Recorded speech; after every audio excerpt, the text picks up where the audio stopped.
I think every athlete is different, and I Okay. think that's the lens we have to really look at these situations through.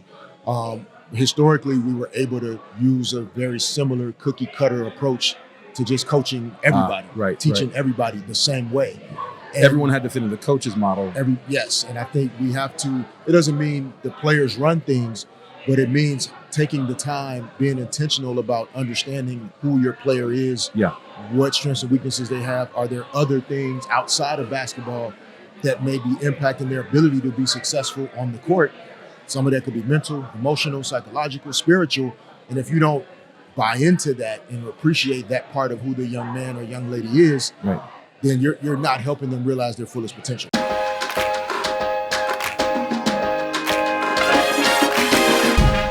We're here with Crespi Carmelite High School coach, the upstart Derek Fisher. Just started in coaching just a second ago. No, stalwart of the game of basketball, one of the pillars of the community NBA career. You had 18 seasons in the NBA, 2 seasons as a Knicks coach, 4 seasons as WNBA Sparks coach, 5 NBA titles. But you started in a non-obvious way because you Little Rock, Arkansas, Yeah, and 6'1" guard on a good day. on your tiptoes just out of Yeah. bed.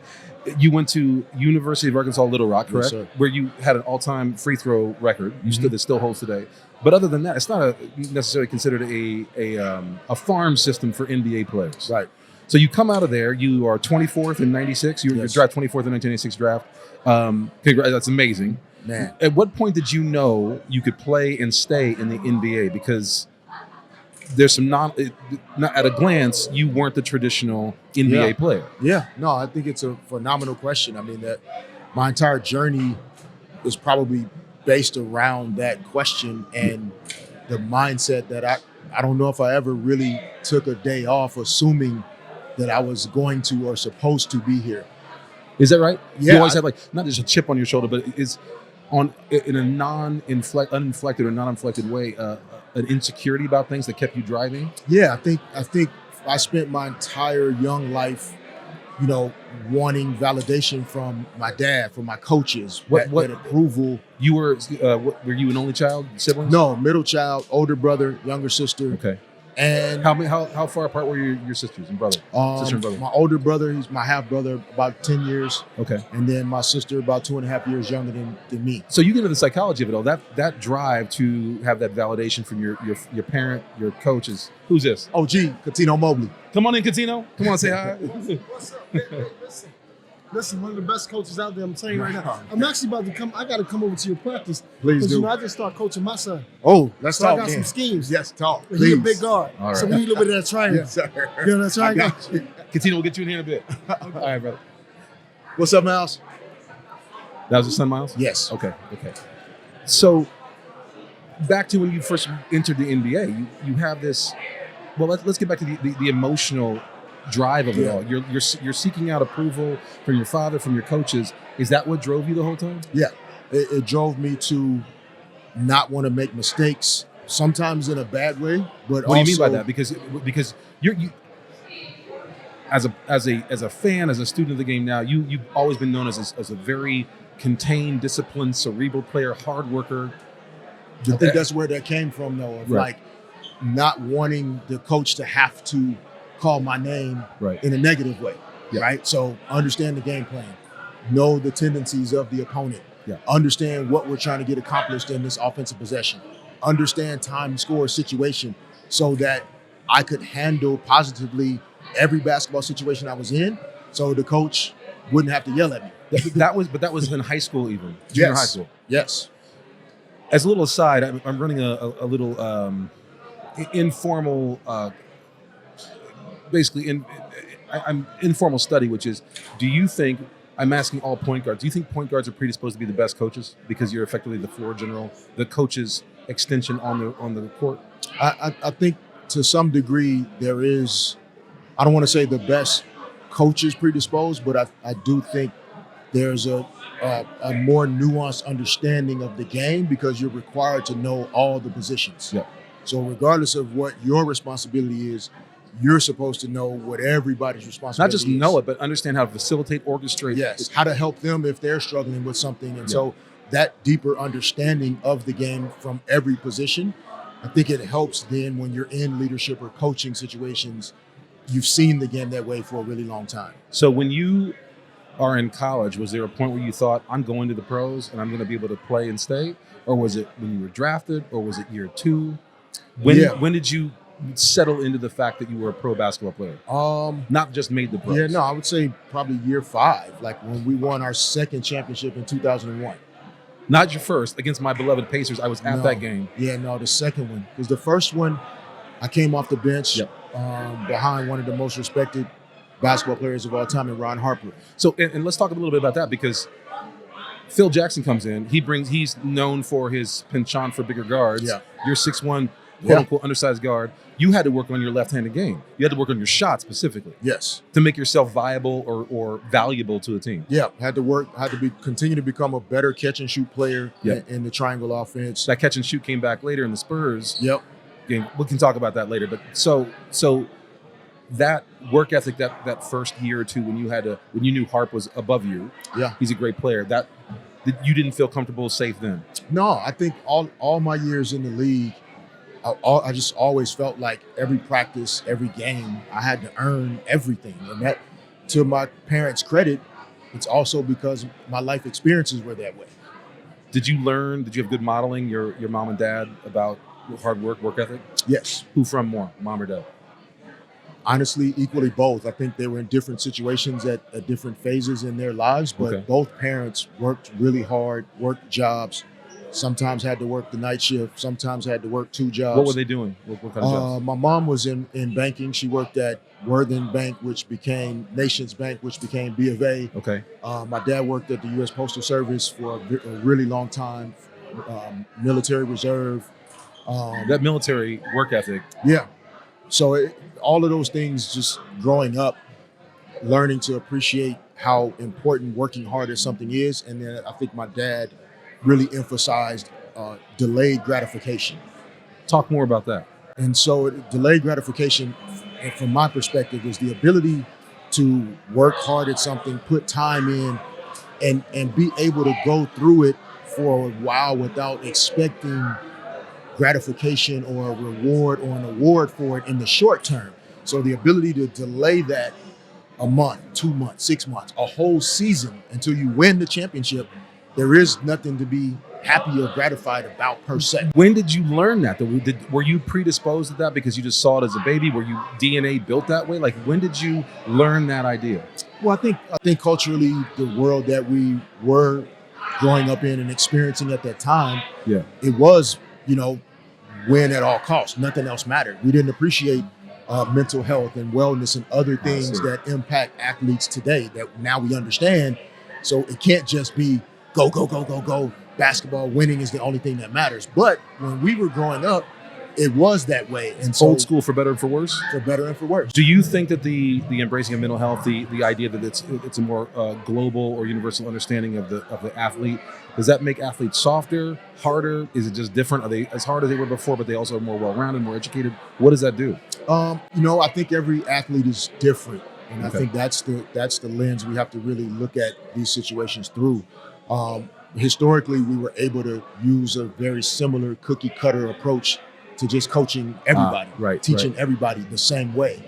And everyone had to fit in the coach's model. Yes, and I think we have to, it doesn't mean the players run things, but it means taking the time, being intentional about understanding who your player is, what strengths and weaknesses they have. Are there other things outside of basketball that may be impacting their ability to be successful on the court? Some of that could be mental, emotional, psychological, spiritual. And if you don't buy into that and appreciate that part of who the young man or young lady is, then you're not helping them realize their fullest potential. So you had to dig a little deeper when you had a stress fracture. Yes, twice. Yeah, and that the first one took you out almost the entire season. Yeah, I missed in an NBA season. I missed 60 games, so I played the last 22 games of the one season, and then the following. Because it happened back to back, so then I missed the first part of the following season as well. And famously, the coaches ascribed the defensive struggles to your loss, and they also ascribed the fact that the team was not functioning well. Kobe and Shaq started fighting again because they the argument was because they weren't bonding defensively because you weren't there as the defensive bonding agent. Would you agree with that? I mean, that was the role that I always wanted to play. Yeah. My only focus was whatever it takes for us to find a way to come together to win. Yep. That was what I focused on. And so I think my teammates and coaches, as great as they were, they allowed me to lead them because they felt that my focus was pure. I wasn't trying to do anything to score more points than Kobe. I wasn't trying to do something to compete against my teammate and get more shine than him. You were always, it was a selfless act so that you could make the team the best. So the Lakers could win, bro. That's all that matters. So when you came on, obviously Phil Jackson had already won 3 championships with the Bulls. Coach Jordan, did you identify him as a great coach? 6. Oh, I'm sorry, 6. Yeah, 3, then 3, of course. Yeah. 2 3-peats. Were you able to identify him then as the greatest coach, or do you think he was the greatest coach? Yeah, but I think he is arguably the greatest coach, but not because of the triangle or X's and O's. Because I think Phil had a really interesting ability to help a player understand the ownership and accountability in his journey, and that you're really making excuses and wasting time blaming the referees, the media, the coach, the other team, why that got traded, why this, why, like, it's all excuses for not performing at the level you're capable of. So teaching us and helping us understand like focus, mental performance, controlling other things outside of just trying harder. It seems like you were predisposed to that, but even before you came in. Yeah, I think it's why contact with Phil. I bought into it at a higher level. Well, that's what I was than going to ask. Some other guys. You guys but- found each other and, Yeah. and were the perfect kind of union. Yeah, and I think that's why he trusted me to hire me as a coach, because of that type of understanding. That's what you trusted him as well when you Yeah. went to New York. Yep. So getting back to this level of trust and understanding, you famously had a great relationship with Kobe. Yeah. What was the bonding agent there? Was the toughness, hard work? Because you played more your first season than he did. Which is crazy. Did you ever let him forget that?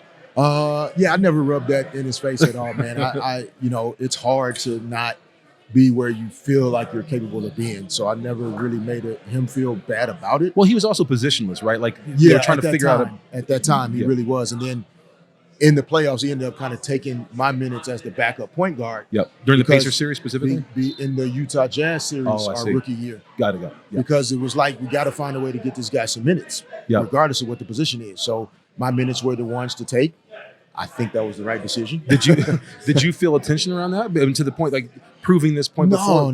not between he and I. Okay. I think a tension around needing to be better and wanting to be better. Well, that's interesting. So Yeah. you didn't have an animosity. I knew you guys played a lot of one-on-one when you were on the bench freshman year, rookie year. Yeah. But you didn't have a tension around him No. taking your minutes. He and I never had personal, like, why is this guy playing more than me, or a competition between the two of us.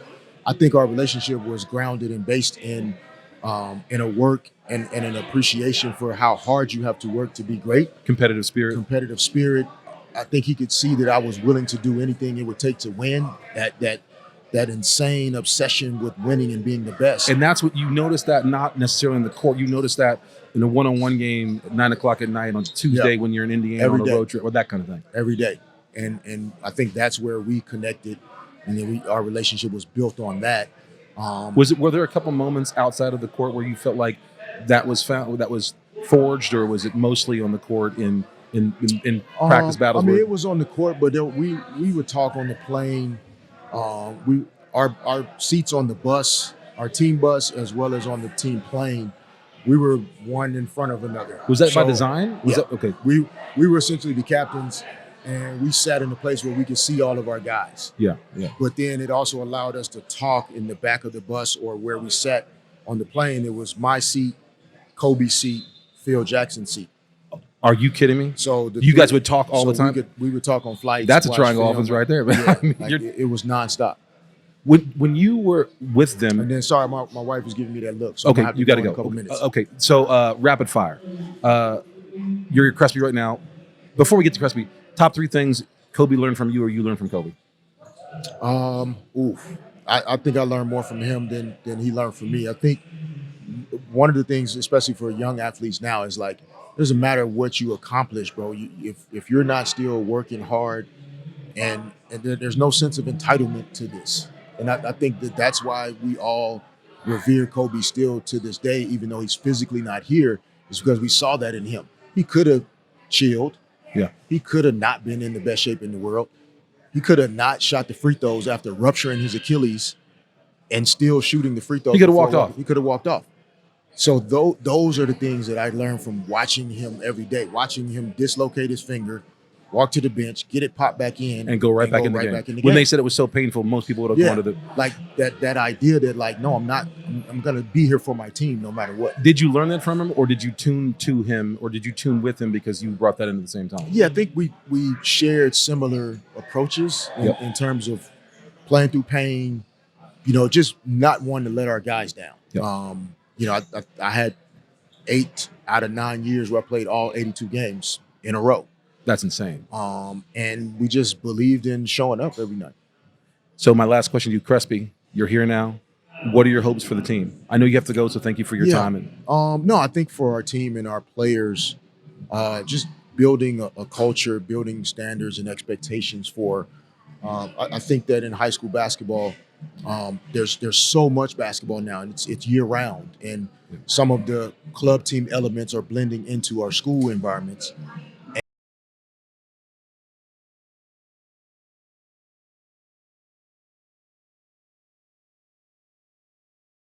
Games and games and games. So at Crespi, my goal is for us to build a program, have consistency and continuity through our lower level programs, freshman team, JV team, varsity team, grow and build with our own kids on campus, and try to build something that is sustainable for a long period of time. We want to be good. We want to win. We want to win in the Mission League, but we don't want to do it in a way that is not sustainable. Whoever the next coach is, he should be able to walk in. She should be able to walk in and continue upon what we've built. It's not just about me. It's really about Crespi and the program and these kids. And that's really my goal. I want kids to be proud to come to school at Crespi, and when they walk in somewhere, the way they carry themselves, when people see our logo, they see our school name, they know what they're going to see from our kids. Intellectual, great coach, wonderful family man. I know you got to go. Thank you very much. Thank you. Appreciate you joining us. I want to catch up with you more down the line and talk more about what you talk about in terms of basketball and the changing shape of No things. doubt. Thank so much. Appreciate you, man. Appreciate you. You guys have a good You too. That was Thank great, man. That's great.